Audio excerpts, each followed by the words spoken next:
they did not lose you. What they lost was the only version of themselves that ever truly felt real. And that realization did not arrive in a gentle way. It hit them last night. It was a quiet, sudden, and merciless moment because silence is exactly where truth stops asking for permission to be heard. At first, it was just a small flicker, a passing thought they tried to push away. But the subconscious does not negotiate. It simply waits. It watches from the shadows, and then it strikes. This is where things get dangerous for them. Because what they felt was not just the pain of missing you. It was the terrifying awareness that no one else in their life ever saw them the way you did. Not even close. You were not just someone who loved them. You were the only one who understood the parts they kept carefully hidden from the world. And more disturbingly, the parts they kept hidden even from themselves. Most people never truly see another person. Love is not really about the attention you give. It is about total exposure, and you expose them without a hint of judgment. That is incredibly rare. It is also almost unbearable because when someone truly sees you, they also see everything you are trying desperately not to be. And you saw it all. You saw the insecurity hiding behind their confidence, the fear buried deep behind their control, and the emptiness hiding behind their distractions.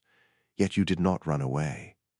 And that created something inside them they simply did not know how to handle. It was attachment mixed with fear. It was desire mixed with deep resistance. It was a real connection mixed with a desperate urge to escape. A psychologist might call this a conflict between the conscious ego and the repressed unconscious, but they did not call it anything at all. They just felt it, and they ran from it because being truly and deeply understood is far more threatening than being ignored. Being ignored feels safe. Being understood feels like being exposed, and they were never ready to be exposed. So they sabotaged it. They did not do it dramatically, and they did not do it obviously. They did it subtly, repeatedly, and almost unconsciously. It was a delayed reply to a text, a sudden sense of distance, an unnecessary argument, or a moment of coldness just when warmth was required. These were not accidents. They were defense mechanisms because the closer you got to them, the louder their internal chaos became. Here is the truth they could not face. You were not the one making them uncomfortable. You were simply making them aware of everything that remained unresolved inside them. You were highlighting the childhood wounds they had buried, the constant validation they still craved, and the deep-seated fear that they were not enough and never would be. You did not create these painful feelings. You simply revealed them, and they hated you for that, even while they were loving you more than anyone else. That contradiction slowly tore them apart because how are you supposed to hold on to someone who sees your absolute truth when you have spent your entire life hiding from it? You do not. You escape.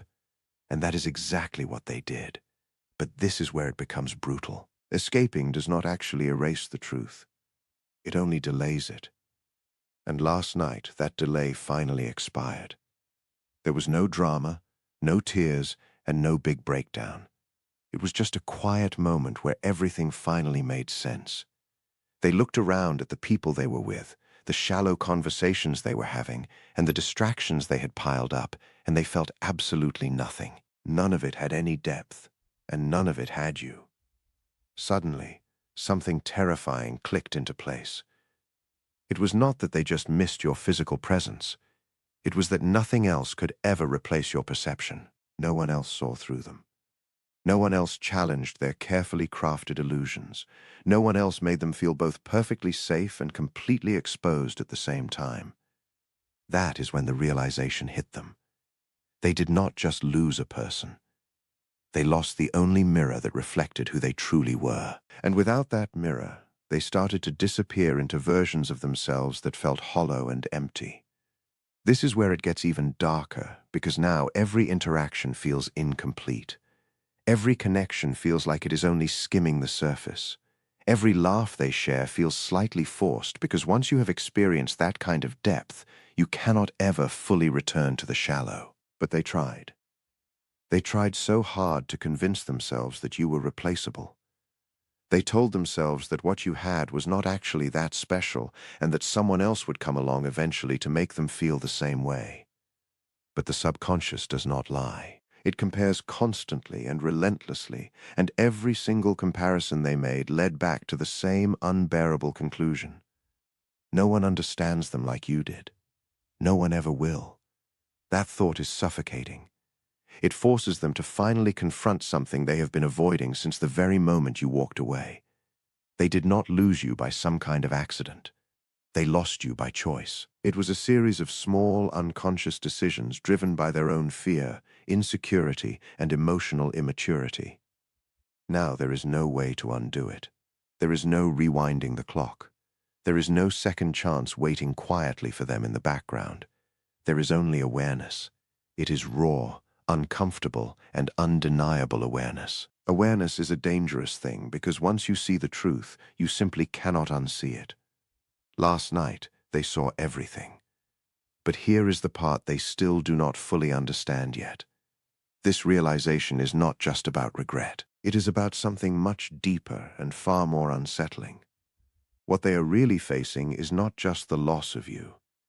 It is the sudden realization of what your love revealed about them and why they were never ready to receive it in the first place. That truth is only just beginning to unfold.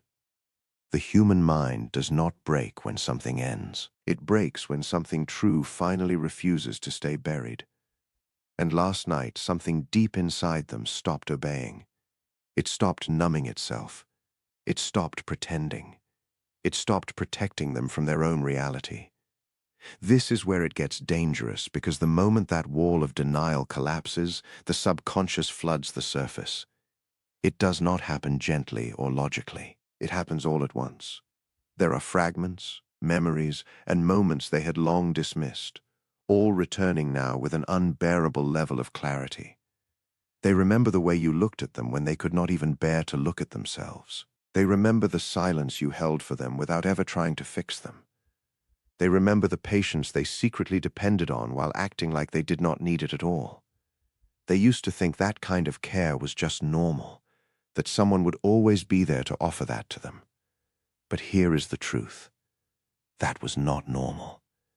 That was incredibly rare. And rare things do not come back once you have proven that you cannot protect them. Most people do not see this. We do not lose people simply because they stop loving us. We lose them because we failed to recognize the value of that love while we still had access to it.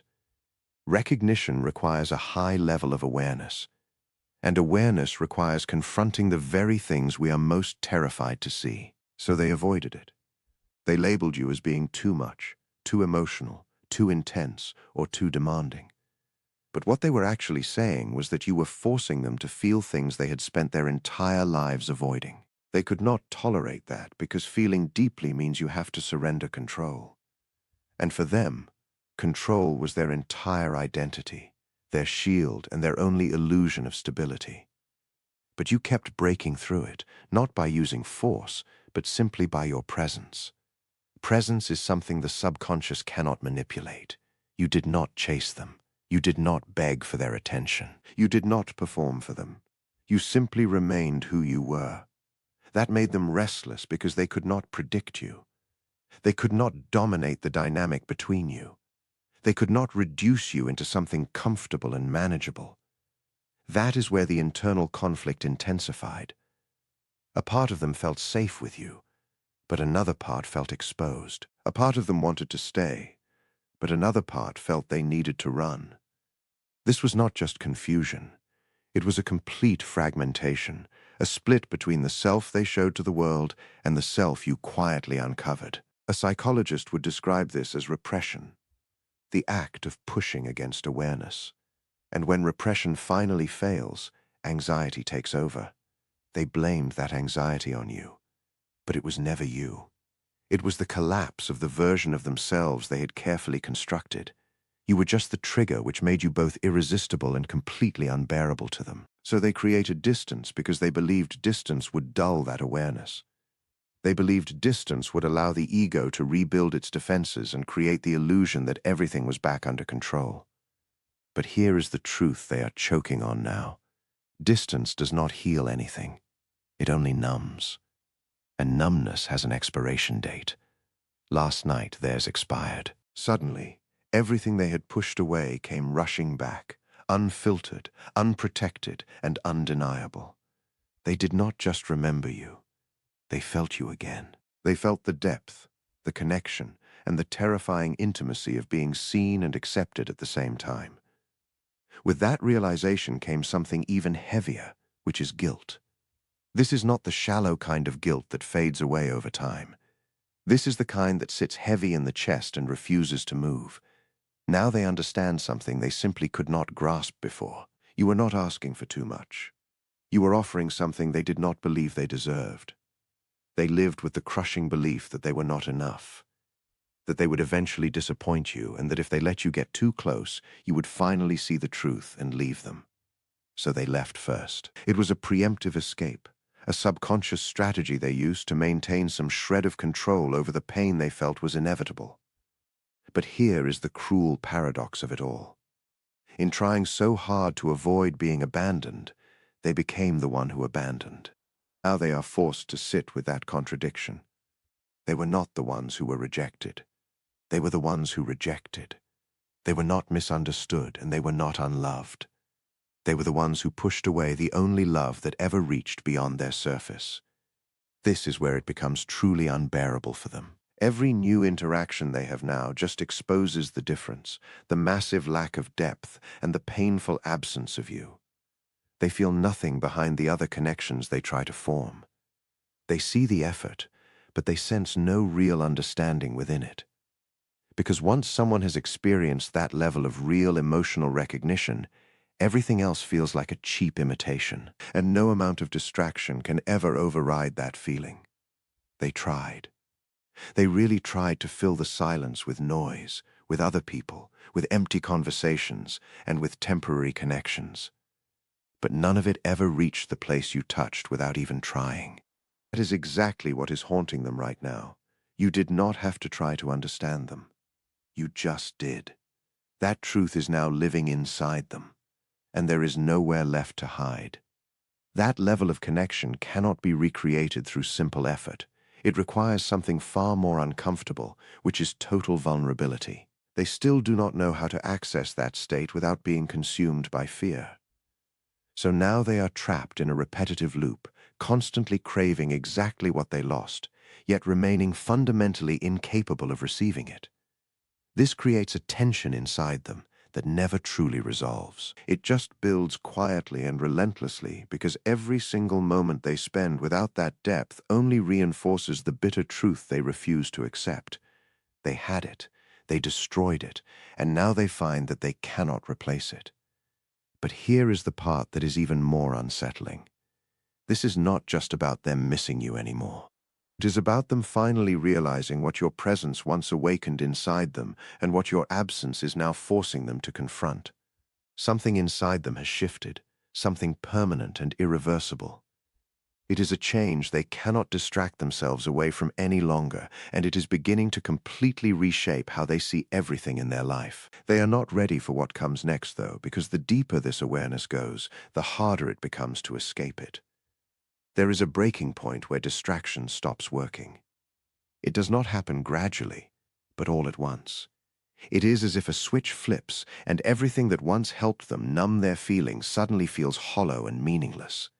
They have reached that point. It is not because they chose to arrive there, but because the human psyche can only suppress the truth for so long before it finally demands to be faced. This is where it becomes unbearable. Silence is no longer empty for them. It is loud. It is filled with everything they tried to avoid while you were still there.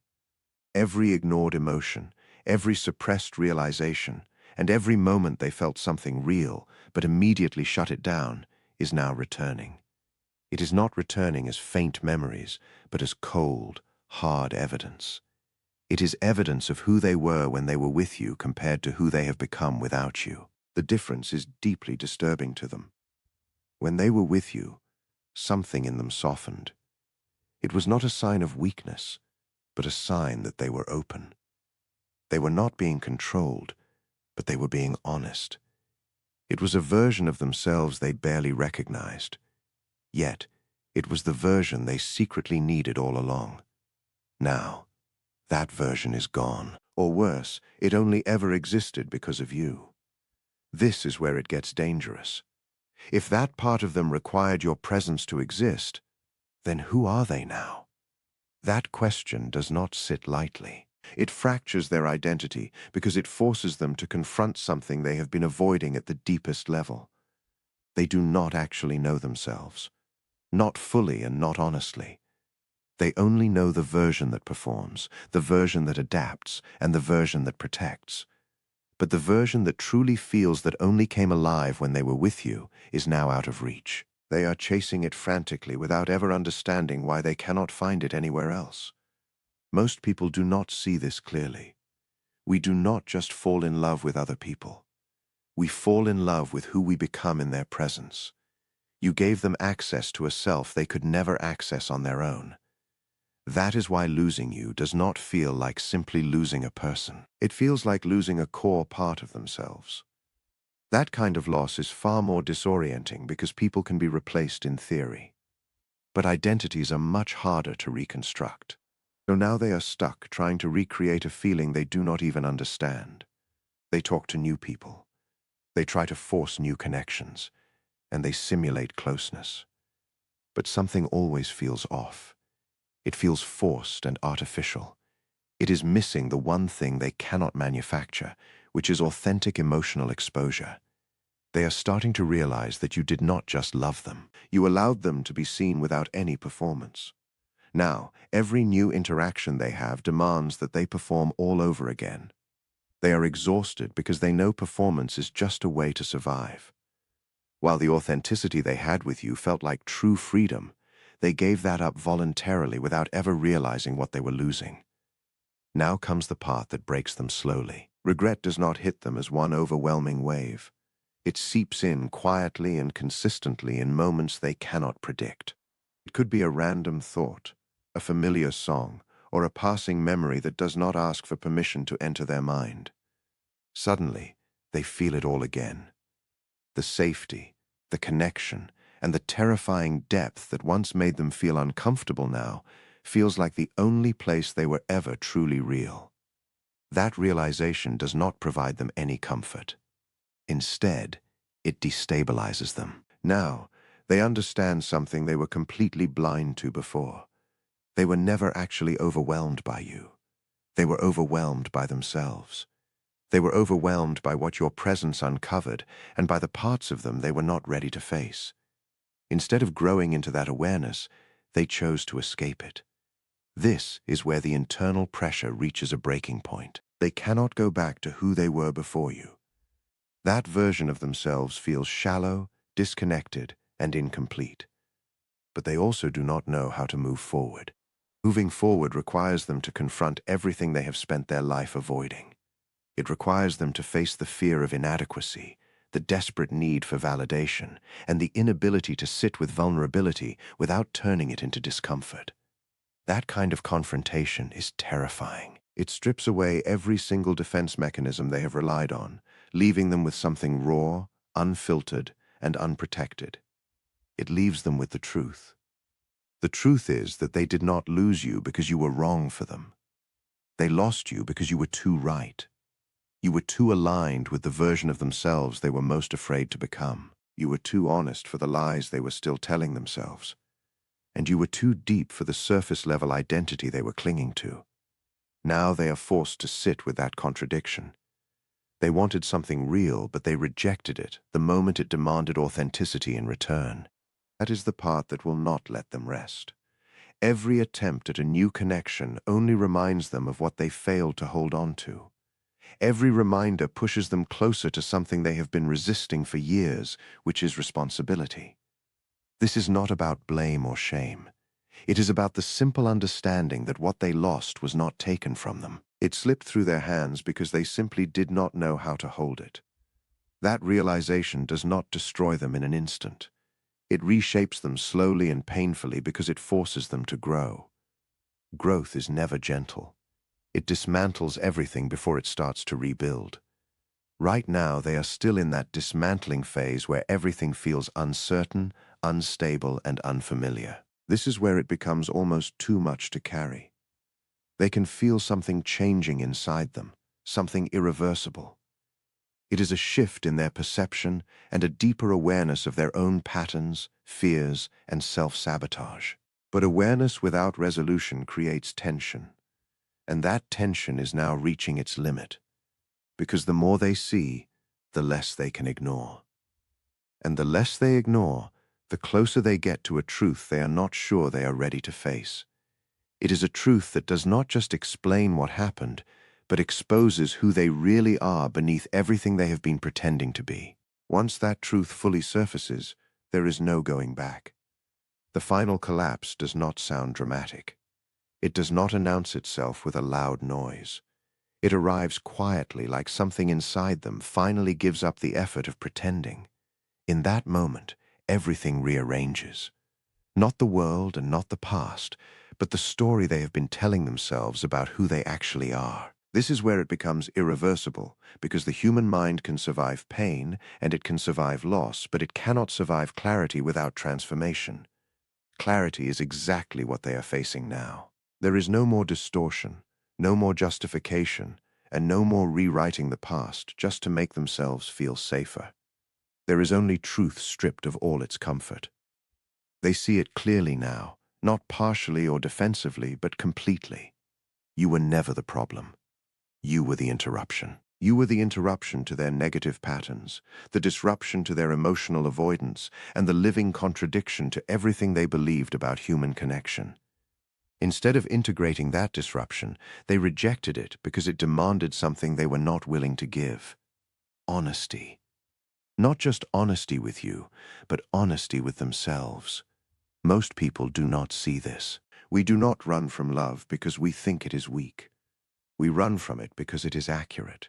It exposes exactly where we are incomplete, exactly where we are afraid, and exactly where we are still broken beneath the surface we try so hard to maintain. You were precise in that unintentionally and effortlessly.